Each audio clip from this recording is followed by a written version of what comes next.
Le Tage qui baigne la ville de Lisbonne est l'un des plus grands fleuves d'Europe qui ouvre sur l'Atlantique. Ce n'est sans doute pas un hasard si la capitale du pays fut bâtie dans son estuaire. Ce peuple, maritime et conquérant, eut très vite conscience d'un ailleurs lointain et prometteur à explorer. La Rua Augusta nous entraîne au cœur de la ville, dans la Baixa, la ville basse. Cette rue piétonne, délicatement pavée, date d'après le terrible séisme de 1755. À côté du superbe élévador de Santa Justa, construit par Gustave Eiffel, les ruines de ce couvent témoignent encore du drame. Même s'il est vrai que la catastrophe permit aussi d'insuffler à la ville un nouvel élan architectural, plus rectiligne et plus fonctionnel.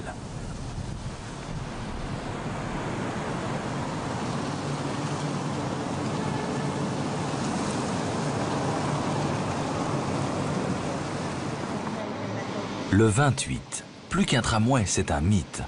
Depuis près d'un siècle, cet infatigable grimpeur sillonne les ruelles étroites du quartier de l'Alfama, avant de poursuivre sa route dans la capitale. Seule concession à la modernité, un poinçonneur automatique de tickets.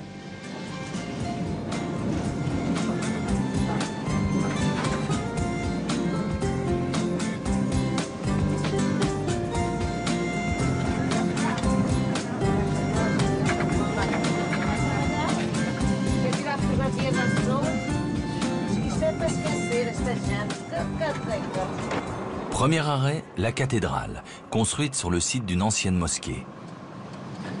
Son architecture particulière lui permettait d'être un lieu de culte autant que point de défense contre les nombreux envahisseurs qui s'en prenaient à la ville.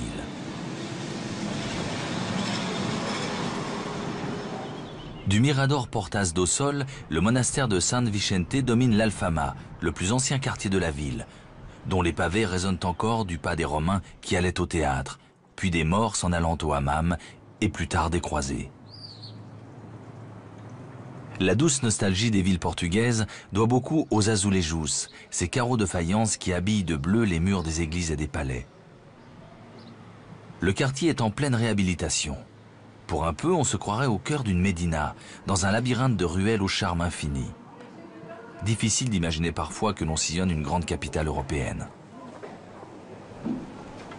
Nouvel arrêt, la Taverna del Rey. Au lieu du fado, on vient y dîner, bercé par ses airs mélancoliques. Le nom de ce chant qui parcourt les siècles sans perdre sa force vient des destins tragiques que chantaient marins et prostituées dans le port de Lisbonne autrefois. Sorti de l'ombre au début des années 1990, il séduit un nouveau public de passionnés.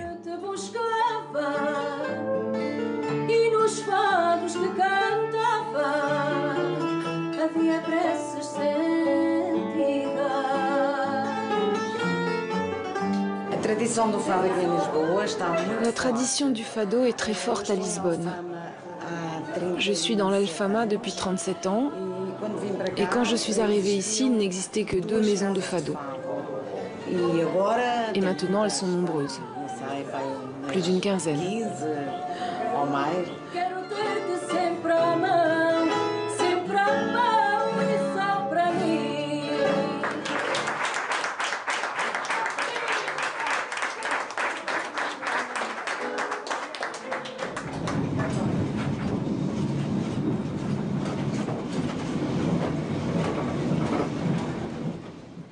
Le château Saint-Georges, plus connu sous le nom de Château des Morts, sa position dominante offre l'une des plus belles vues sur la ville et l'estuaire, et un accès privilégié vers les autres quartiers de la ville. Autre atmosphère, le Largo Trinidad Coelho, ce petit quartier récemment rénové, qui à l'exception du passage du tramway, aspire peu à peu à devenir piéton. Le Mirador San Pedro d'Alcantara coiffe une autre colline de Lisbonne et domine le Bairro Alto, autre quartier historique aux rues pavées et aux façades écaillées. Sous les arbres centenaires, autour des kiosques, on vient flâner, jouer aux cartes, une oasis de calme qui feint d'ignorer le tumulte de la ville.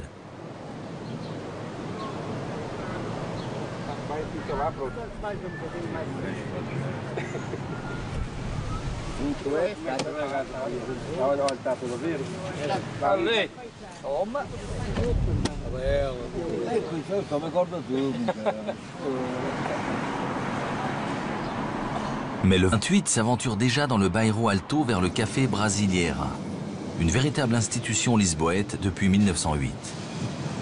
Dedans comme dehors, les discussions vont bon train, sous le regard attentif de la statue de Pessoa.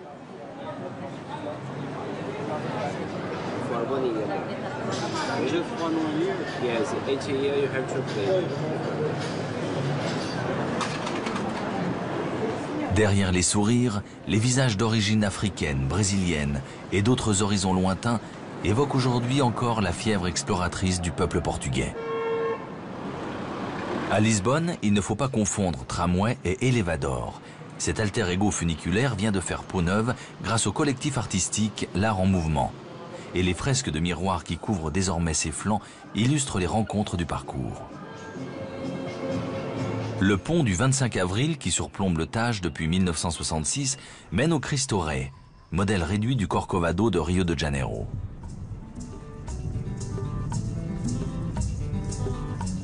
Depuis 1515, la tour de Belém semble défier l'envahisseur venu de l'océan.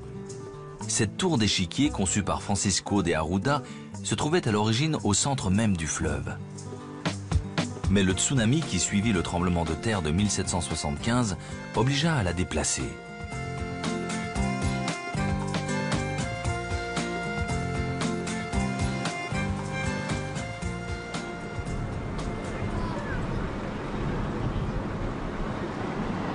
À Lisbonne, certaines réputations traversent les siècles sans concession.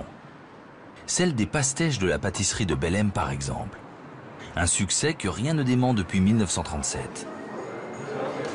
Aujourd'hui encore, on traverse la ville pour venir savourer avec bonheur ces petits flans à la crème sur pâte feuilletée, généreusement saupoudrés de cannelle et de sucre glace.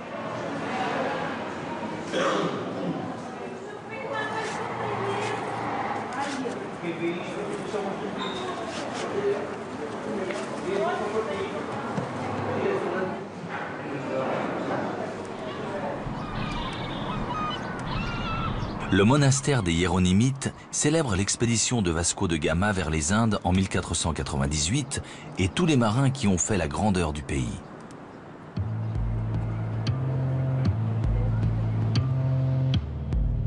Histoire plus récente, l'exposition universelle de 1998 a modifié la physionomie de la capitale en l'entraînant vers l'art contemporain. Dans le Parc des Nations, le pavillon de la connaissance, l'Océanarium ou encore la gare d'Orient en témoignent.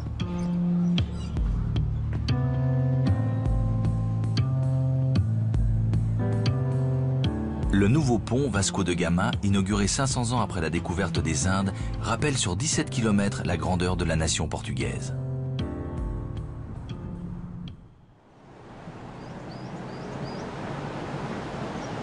Les premiers monarques de Lisbonne ont vite compris que pour échapper à la chaleur étouffante de l'été lisboète, il suffisait de gagner Sintra, à quelques kilomètres seulement sur la côte atlantique. Ce lieu de villégiature des puissants surprend par l'architecture romantique de ces demeures cernées d'une végétation luxuriante. Ici, les écarts de température avec Lisbonne peuvent dépasser les 10 degrés en plein été. Ces murailles qui entouraient les palais d'été des rois du Portugal dominent toute la région et recèlent de trésors pour les archéologues.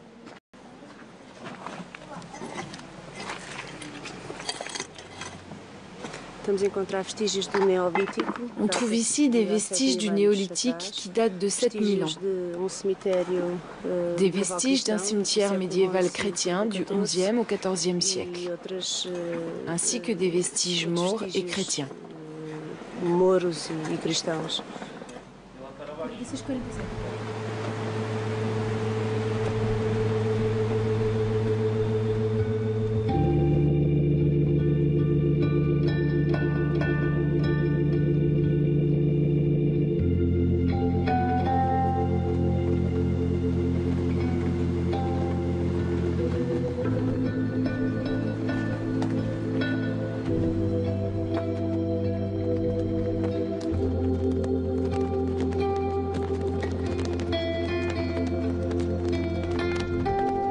Le Palacio de la Pena est le monument le plus visité du pays. Le mari de la reine Marie II, Ferdinand de Saxe, avait engagé un architecte prussien pour construire cette fantaisie bavaro-manuéline où l'on passe des portes de style mauresque aux tours crénelées dans des tons citron et rose bonbon.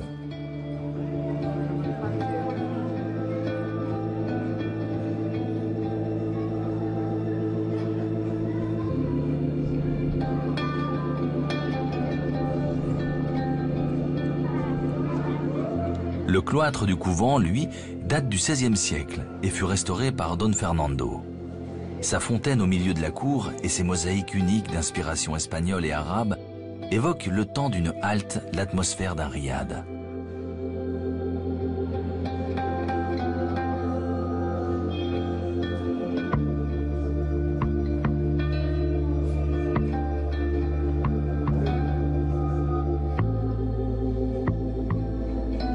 Le roi Don Carlos et Amélie d'Orléans recevaient l'été leurs amis intimes dans ces salons mauresques. Le palais de Sintra suscite lui aussi l'étonnement du visiteur. Il fut érigé par les Maures et agrandi par le roi Denis à la fin du XIIIe siècle. À l'intérieur, comme autrefois, la fastueuse salle des cygnes accueille les banquets officiels.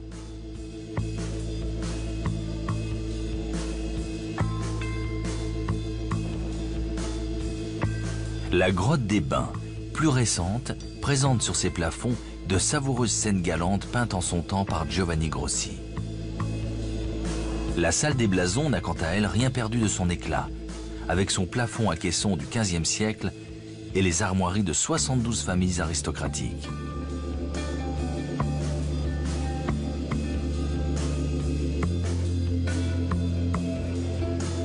La cuisine d'un roi se doit à l'image de son pouvoir, de célébrer l'abondance et la bonne chère. Si l'on descend vers l'extrémité de cette petite péninsule, on atteint le Cabo de Roca, balayé par les vents, le point le plus occidental de l'Europe. Les plages du Portugal font la part belle au sport de glisse. Celle de Guinchou, dont les vagues et le vent font le bonheur des planches à voile, est une référence en la matière.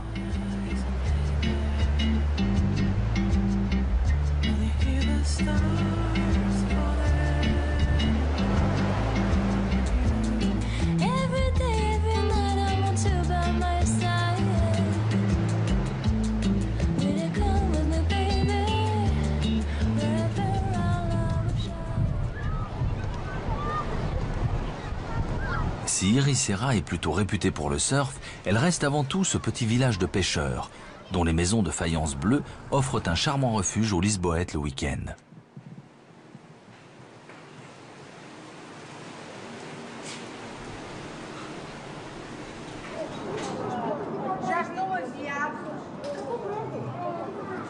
On entre ici dans la région de l'Extremadura, qui possède les terres arables les plus riches du Portugal, mais aussi les plus occidentales.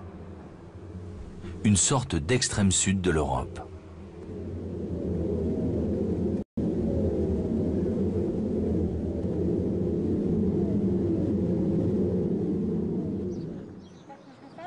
L'envasement progressif de la rivière Arelio a éloigné le littoral de plus de 10 km des remparts d'Óbidos. On a du mal aujourd'hui à imaginer que le village veillait autrefois sur le trafic maritime. C'est une forteresse construite par les Romains, puis magnifiquement transformée en ville par les Maures, que découvre éblouie la reine Isabelle un jour de 1228 en arrivant ici. Le roi Denis décide alors de lui offrir la cité en cadeau de mariage. Une fortification impressionnante protège ce havre de paix, superbement restauré à l'identique après le désastre du tremblement de terre de 1755. La ville reste si bien conservée qu'elle postule au titre de patrimoine mondial de l'UNESCO.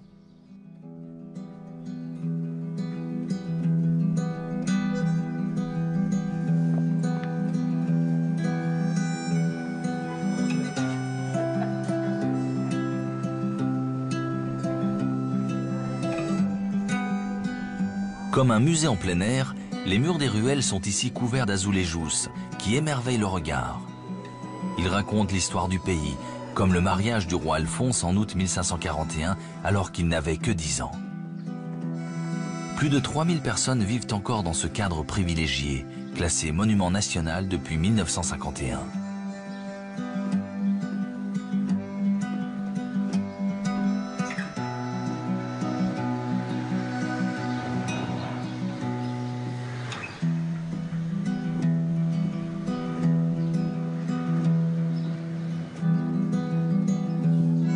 Au Portugal, les pousadas sont d'anciens monastères ou couvents transformés en hôtels. Celle d'Óbidos fut la première créée. Elle ne possède que 6 chambres, mais tout offre une vue imprenable sur le village et ses environs.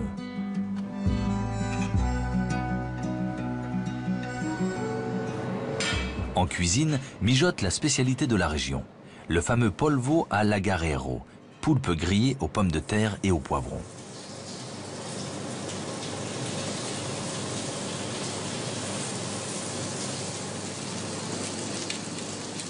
Car si morue et sardines sont les ingrédients traditionnels de la cuisine portugaise, poulpe et fruits de mer sont aussi très prisés et présents en quantité sur les tables du bord de mer.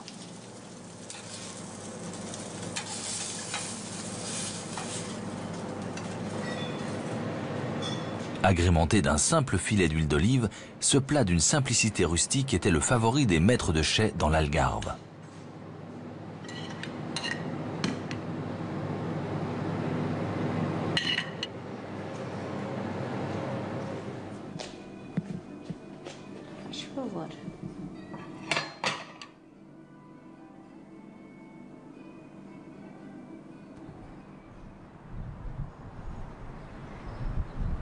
Le XIIe siècle marque le début de la reconquête de la péninsule ibérique sur les musulmans. Une période pendant laquelle les grands ordres religieux chrétiens affirment leur pouvoir. La prise de Santarém est à l'origine de la fondation du monastère d'Alcobaça, un édifice emblématique du style cistercien. L'histoire retient aussi qu'Alcobaça abrita les amours tragiques du roi Pedro I et d'Inès de Castro avant qu'elle ne soit assassinée à Coimbra en 1355.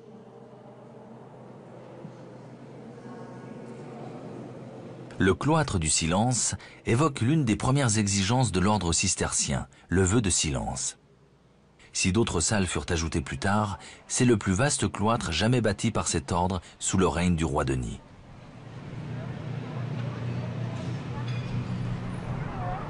Mais rejoignons la côte et les plages qui font face à l'Atlantique. Ici, à Nazaré, les barques traditionnelles jadis tirées au sec sur la grève par des bœufs ont été remplacées par des tentes de plage très prisées des Lisboètes dès les premiers beaux jours. Si la condition féminine a connu un sérieux bond en avant en 1975, avec le droit de vote accordé aux femmes, les plus anciennes gardent un sens profond de la tradition, comme en témoigne leur habillement. Si l'on s'enfonce un peu dans les terres, on découvre à Batalha le monastère de Santa Maria de Vitoria, un édifice aux allures de cathédrale qui symbolise la naissance du royaume du Portugal en 1385. C'est ici que Don Alvarez Pereira et ses quelques 7000 hommes terrassa l'armée castillane forte de 30 000 soldats. La construction de cet ensemble flamboyant dura plus d'un siècle et ne fut jamais totalement achevée. Des églises anglaises au style manuélin de son cloître, les moindres détails de ce chef-d'œuvre d'architecture racontent les influences qui inspirèrent ces architectes. Mais c'est à l'intérieur qu'éclate plus encore la magie de ce lieu, où reposent Jean Ier et son épouse anglaise Philippa de Lancaster.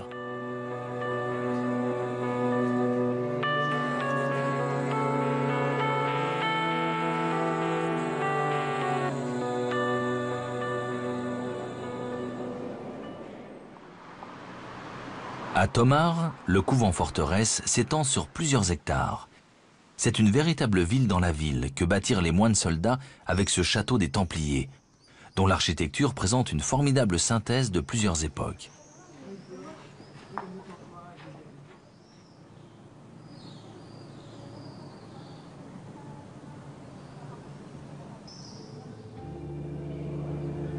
On devine à l'opulence des décors les fabuleux moyens financiers dont disposait alors l'ordre des Templiers, puis la milice du Christ.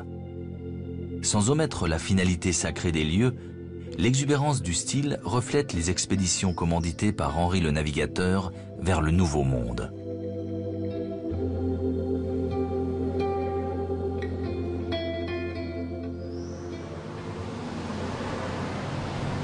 Un peu plus haut vers le nord, sur la rive droite du Mondego, la première capitale du royaume, Coimbra.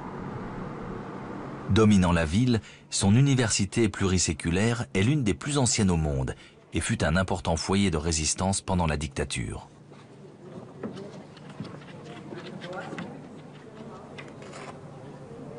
La magie du lieu tient sans doute autant des superbes azulejos du XVIIe de la chapelle São Miguel que des peintures d'Angelo et des chinoiseries de son somptueux buffet d'orgue.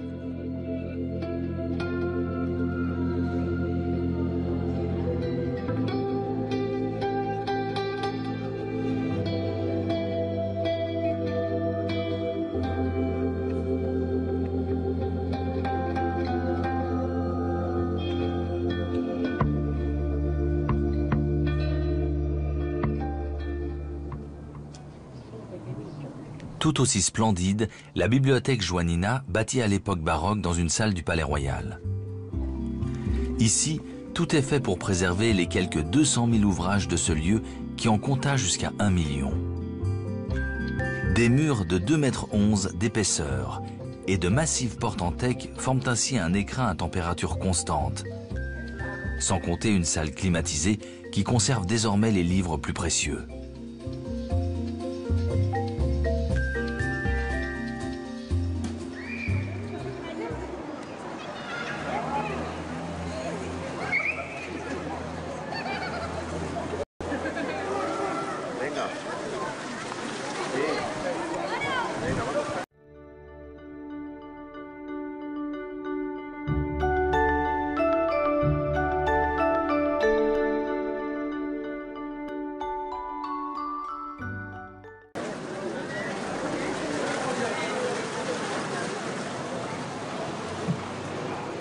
Coimbra jongle en permanence avec les siècles. Ici, une superposition des époques avec la façade du XVIe siècle du monastère de Santa Cruz. Là, plus surprenant, le café qui a trouvé refuge dans la sacristie, un lieu historique.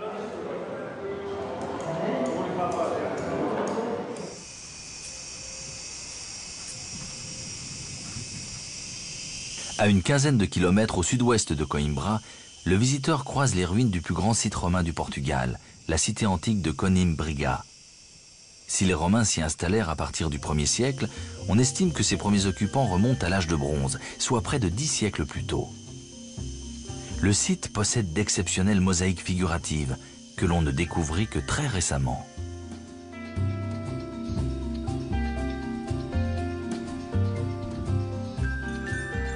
En s'enfonçant à l'est dans les terres, une barre de granit d'une 60aine de kilomètres de long se dresse soudain. C'est la Serra da Estrela, l'unique chaîne de montagnes du pays, aujourd'hui protégée par un parc national. À la belle saison, c'est le domaine des bergers et de leurs troupeaux de chèvres et de moutons. C'est aussi ici que se transmet jalousement la recette d'un fromage de brebis fameux et recherché, d'appellation Serra da Estrela. Il y a beaucoup de gens qui font encore ce fromage ici. Il y a du bon fromage, mais il y a aussi des filous qui imitent. Il faut se méfier des imitations, ce n'est pas la même chose.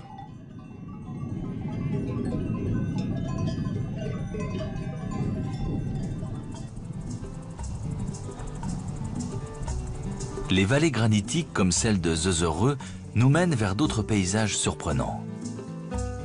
Ici, plus en hauteur, à Peñas d'Uradache, des maisons sont encastrées dans les blocs de granit.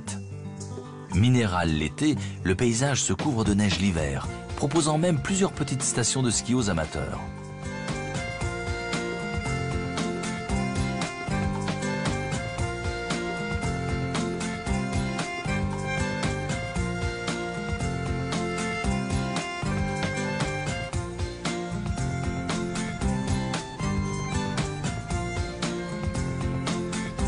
Retour sur la côte atlantique, dans le nord du pays. Au XVe siècle, Aveiro est un port réputé pour ses salines et ses bateaux qui partent au large de Terre-Neuve pêcher la morue. Mais un jour, une gigantesque tempête en décide autrement.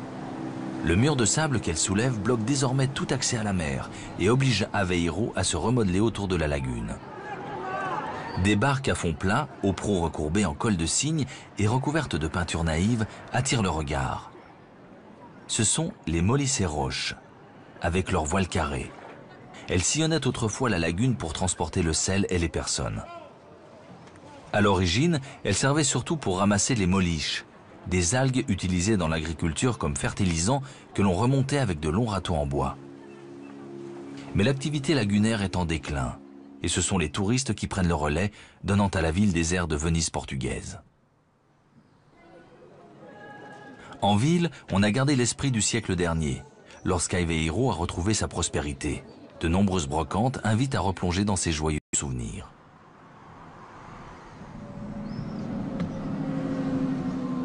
En sortant de la ville, si l'on remonte vers les plages, c'est le charme suranné de Costa Nova qui nous saisit à son tour, avec sa déclinaison de maisons de plage multicolores qui symbolise aujourd'hui ces plages du Nord.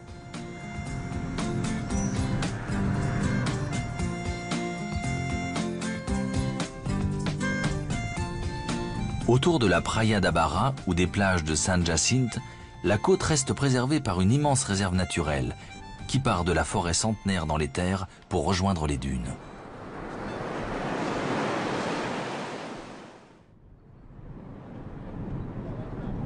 Le pont d'Eiffel marque l'arrivée à Porto, la dernière grande ville du Nord, qui donna son nom au pays et rivalisa longtemps avec Lisbonne.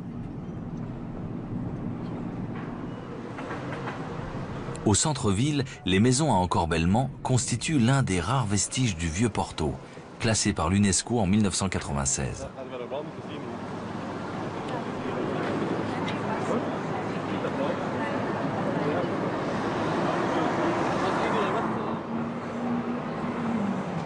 Autour du marché de Bouillane, les façades n'ont pas bougé depuis un siècle, et l'on se bouscule toujours à l'Aperola, la mythique épicerie fine.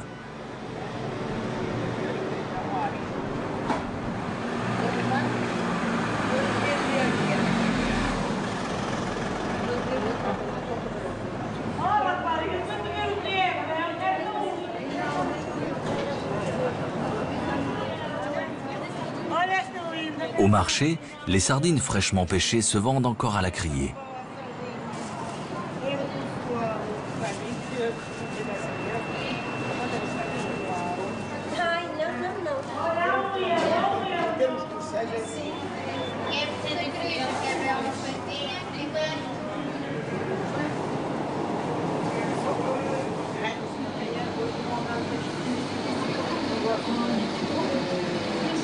Quanto é que é, Débora? 25. Como é isso? 3, mas não posso dar. Ah, hoje pela minha faço assim, vou fritar com uma saladinha de tomate, já chega.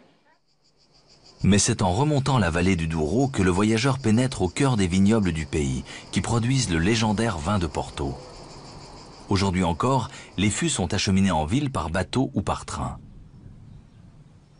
Le fameux vignoble qui s'étage en terrasse au-dessus du fleuve a jadis fait la fortune des négociants anglais qui tirèrent de ce vin la célèbre liqueur. Mais si ce sont eux qui, au XVIIe siècle, installent les maisons de négoce, ce sont les Romains qui plantent les premières vignes au IIe siècle, reprises bien plus tard par les moines français. Nous sommes ici dans la Quinta do Panachal à Porto Fonsec, un domaine fondé en 1822 qui reprit la tradition de ce vin des navigateurs au long cours, tant il se conservait bien au fond des cales.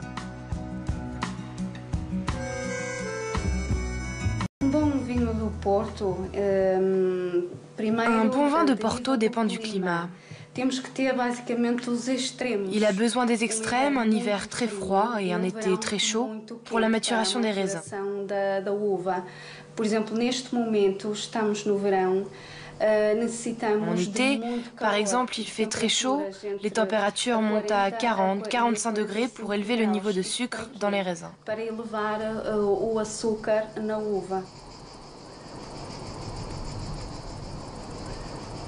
En s'enfonçant dans les terres au nord de Porto, on entre bientôt dans la région de Minho, où Guimarães revendique l'acte de naissance du Portugal. Car c'est ici que le roi Alphonse Henriques lance en 1110 la reconquête du pays sur les Maures. C'est l'une des plus anciennes cités du pays. Le palais ducal, en partie conçu par des architectes français, était encore résidence présidentielle de Salazar au siècle dernier. Rival historique de Guimarães, Braga est aujourd'hui la 3e ville du pays. Ce qui fascine ici, c'est la quantité impressionnante d'églises et d'édifices religieux que l'on y croise. Un héritage de son histoire très ancienne et d'une tradition de dévotion profondément enracinée. Dernière escale avant la limite septentrionale du pays, Caminha. Cette ancienne place forte contrôlait autrefois l'estuaire du Minho et défendait la frontière nord du pays face aux incessantes ambitions galiciennes.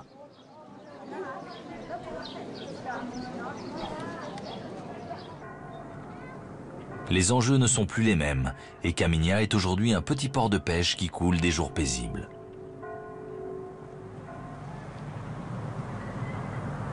Le fleuve qui traverse la ville est aussi 76 km durant la frontière physique qui sépare le Portugal de son voisin hispanique. La vallée qui l'arrose est une formidable réserve agricole du pays.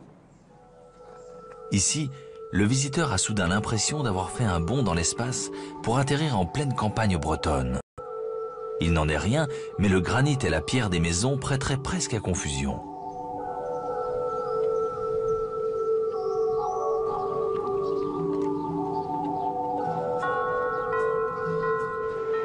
C'est entre Pontevedra et Minho que le fleuve se jette dans l'océan. Là, l'estuaire s'ouvre sur des plages tranquilles, où il fait bon savourer la douceur et les lumières d'arrière-saison. Même si la température de l'eau n'invite pas particulièrement à la baignade. Ici, les vents font remonter les courants froids qui longent les côtes septentrionales du Portugal et le Gulf Stream qui a rebondi sur la côte nord du Pays Basque n'assure pas ce bord de mer de sa douceur.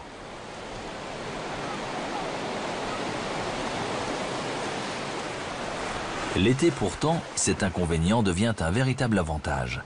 Car contrairement aux plages du sud envahies dès les beaux jours, celles-ci ont le privilège de conserver leur quiétude toute l'année.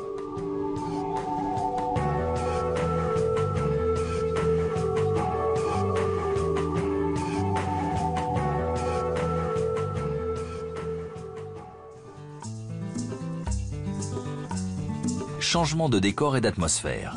Direction le centre du pays, à Évora, au cœur de l'Alentejo. Évora est une sorte d'îlot historique, au milieu des plaines arides et désertées de la région. Le plan sinueux de la vieille ville témoigne de son passé médiéval, même si c'est au XVIe siècle que la cité connaît sa splendeur. Le temple de Diane rappelle qu'Évora fut fondé par les Romains. Pour avoir sans doute servi de forteresse au Moyen-Âge, ce monument du IIe siècle est d'ailleurs probablement l'édifice romain le mieux préservé de toute la péninsule ibérique.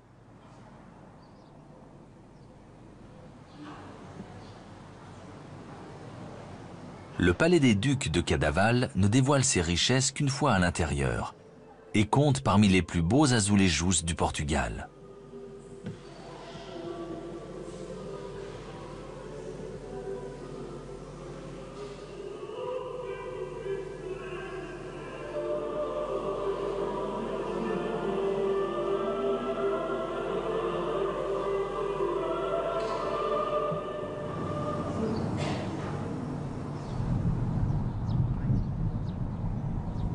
Si elle fut occupée au XIIe siècle par les Maures, le XIVe marque le début de l'âge d'or.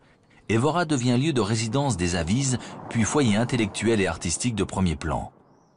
Jusqu'à ce que l'occupation espagnole, puis l'invasion des troupes napoléoniennes qui pillèrent la ville, ne mettent un terme à ce glorieux destin. La cathédrale de l'Assomption est la plus grande église du pays. Elle est aussi de ces édifices où le sacré côtoyait par nécessité les impératifs de la guerre, comme en témoignent encore ces murs fortifiés. Ici, l'austérité des murs tranche avec l'opulence des marbres.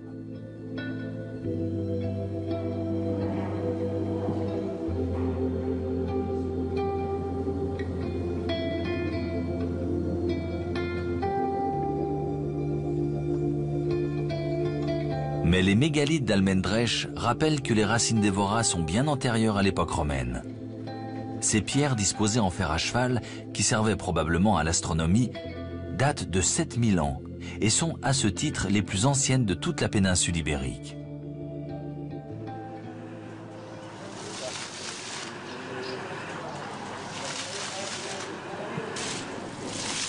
Plus à l'est encore, on croise le village d'Araiolos, qui semble dormir l'été tant la chaleur l'enveloppe de sa torpeur.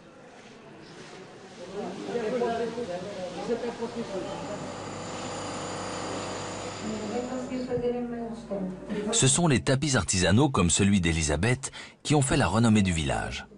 Entièrement cousus à la main, ces pièces rares et précieuses sont commandées de loin et demandent chaque fois plusieurs mois d'un travail exigeant. Une tradition artisanale qui remonte au XIIe siècle et malgré la concurrence des produits importés et manufacturés, ferait vivre encore aujourd'hui la moitié du village.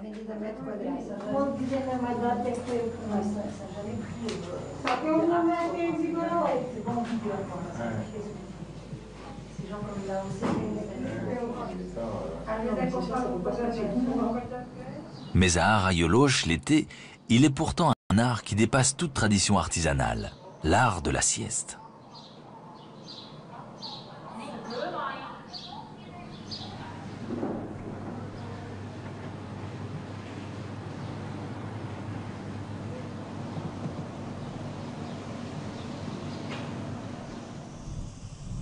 Au fur et à mesure que l'on avance vers l'est, dans les plaines de l'Alentejo, la végétation se fait rare, et les hommes aussi. Moncharch est l'un des derniers villages avant la frontière espagnole. Il a été fondé au 8e siècle, à l'arrivée des Maures, avant d'être offert aux Templiers pour les remercier de leur aide durant la Reconquête.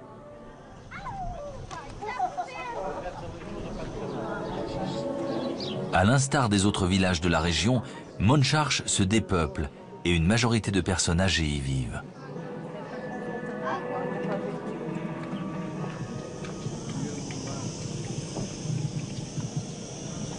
La retenue de l'immense barrage d'Alcueva constitue le plus grand lac artificiel d'Europe. Il a été construit pour tenter de sauver l'Alentejo de la sécheresse.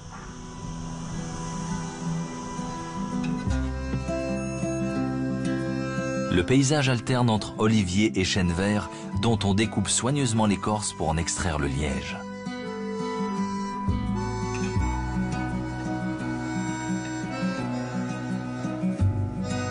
Sur les troncs est inscrit le nombre d'années qu'il convient de respecter avant le prochain prélèvement. La récolte a lieu tous les 9 ans, de mai à juin. Le liège deviendra bouchon, bien sûr, mais aussi isolant. On mouille l'écorce pour pouvoir l'extraire, et ensuite c'est avec cette enveloppe que l'on fait tout.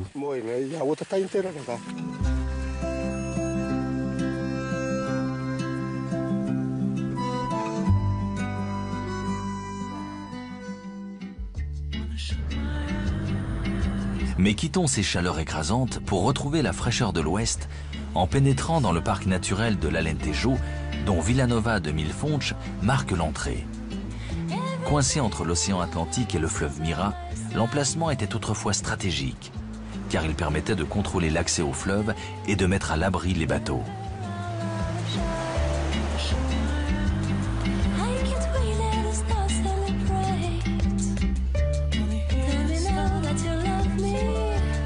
En apparence, la côte est sculptée par les falaises. Mais si l'on pousse un peu plus loin, de longues plages de sable aux eaux claires se cachent derrière les dunes.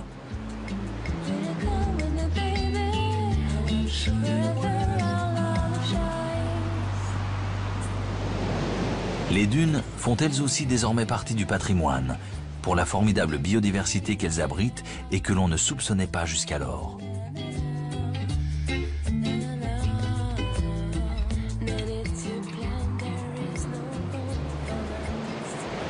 Ces plages uniques et sauvages ne se dévoilent qu'en remontant les canyons qui découpent la montagne. Un effort récompensé par la découverte de ces lieux magiques et insoupçonnés.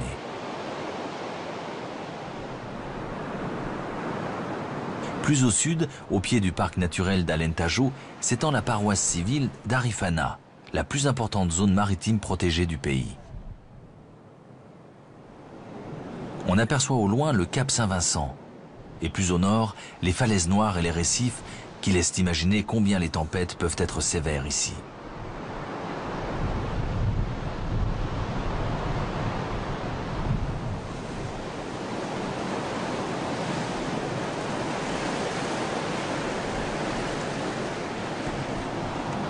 En matière de surf, les plages de l'Algarve n'ont rien à envier à leurs sœurs du Nord.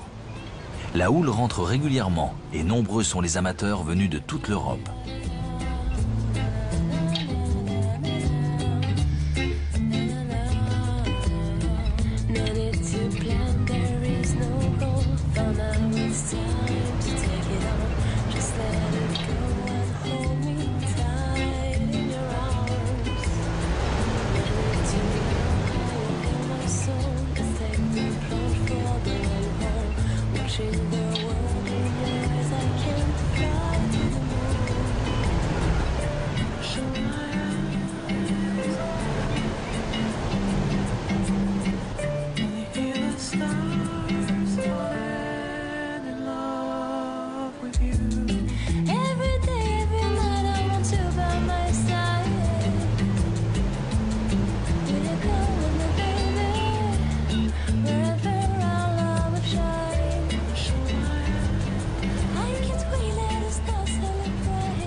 Le cap Saint-Vincent, à la pointe de l'Algarve, marque le point méridional ultime de la terre portugaise.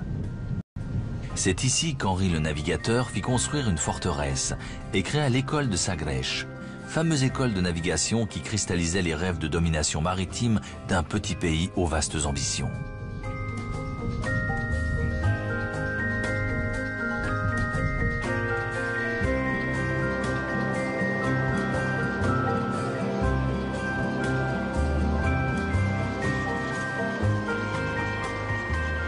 Nous sommes maintenant dans le sud du pays, dans l'Algarve, à Lagos, une petite ville située à l'embouchure du Rio Benzafrim qui reçut d'abord la visite des Phéniciens et des Grecs avant l'arrivée des Romains. C'est d'ici que partaient les expéditions d'Henri le Navigateur, auxquelles la cité voue un véritable culte. Entre activités commerciales dans la ville et l'école de navigation à Sagres, c'est à bord de caravelles que l'homme partait à la découverte des côtes africaines.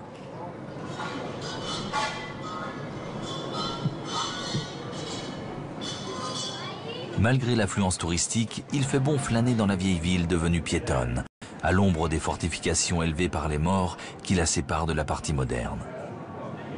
On a du mal à imaginer aujourd'hui que certaines échoppes du centre étaient autrefois occupées par les marchands d'esclaves.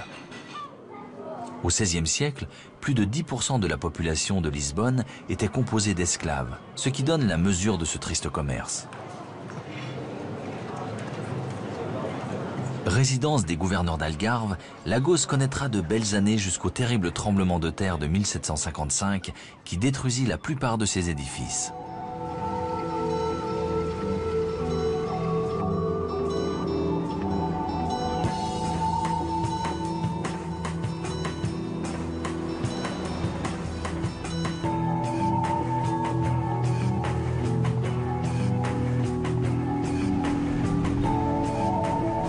C'est aussi dans la douce lumière du matin que s'apprécie l'Algarve, depuis la petite plage de Dona Ana protégée par les falaises.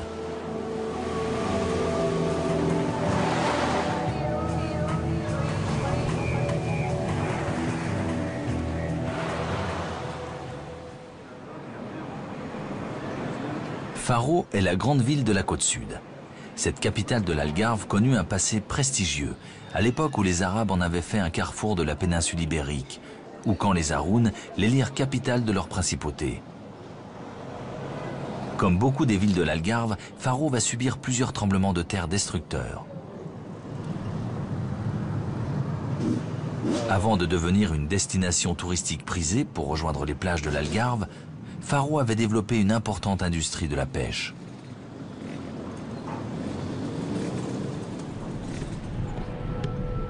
Pour ceux qui n'hésitent pas à poursuivre leur route vers l'est en direction de l'Espagne, la pression urbaine laisse peu à peu la place au parc naturel de Ria Formosa, dont la lagune n'a rien à envier à celle des mers du Sud.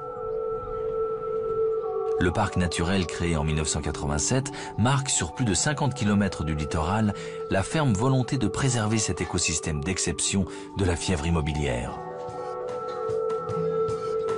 Car ces zones humides de premier plan sont de hauts lieux de nidification et le foyer de nombreuses espèces.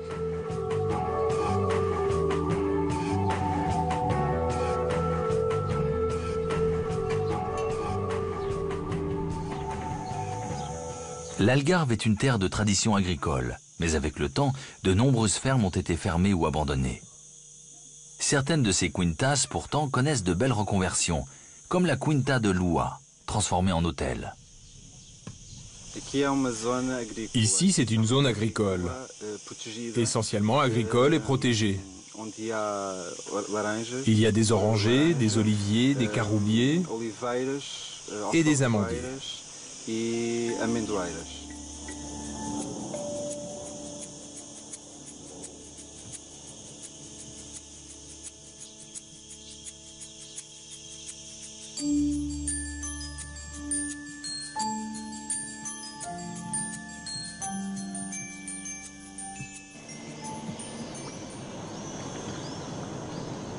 Dernière halte avant la frontière espagnole méridionale, Tavira. Si elle fut longtemps la ville la plus peuplée d'Algarve, elle est surtout la plus méditerranéenne des cités portugaises, avec ses nombreux édifices religieux et ses demeures singulières. Une influence longtemps nourrie des activités de pêche et de commerce avec la Méditerranée, qui firent la force de cette cité sous domination romaine dès le 1er siècle. Chaque matin, la ville se réveille au son des bateaux de pêche qui vont et viennent le long des quais du Rio Gilao livrer le poisson à la coopérative de la ville.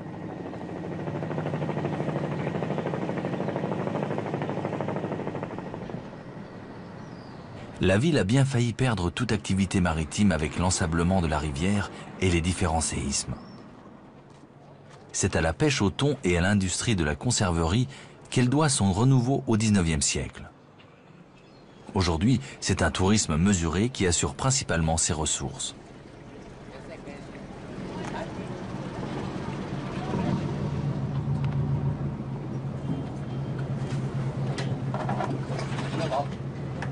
Conséquence de la chute des ressources halieutiques le long des côtes, le Portugal a diminué sa flotte de pêche de 40% et son volume de capture de 55%.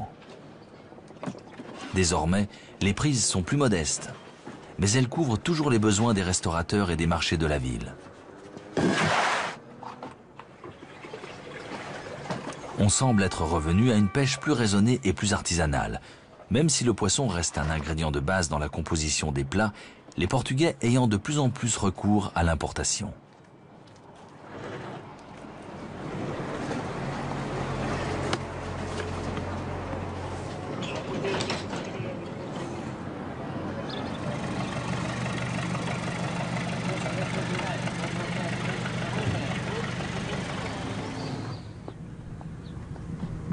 Dernier coup d'œil, avant de quitter la ville, aux marais salants qui produisent la fleur de sel. Une récolte toujours artisanale qui exige beaucoup de patience puisqu'on ne prélève très délicatement que les fins cristaux qui flottent à la surface.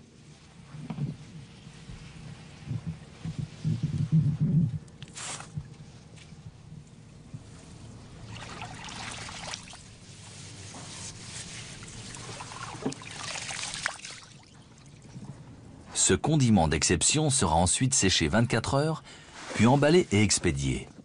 Une appellation contrôlée qui fait la renommée de l'exploitation et se transmet de père en fils depuis des générations.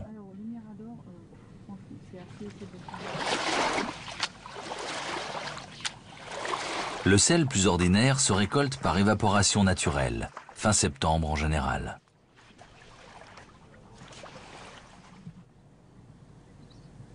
Ici s'achève ce voyage, sur ces rivages ancestraux qui virent partir les plus grands explorateurs et offrent désormais aux visiteurs une halte paisible. Sur cette terre de culture et de nature, de contraste et de douceur de vivre, que malgré ses désirs d'ailleurs, Henri le navigateur ne renierait pas aujourd'hui.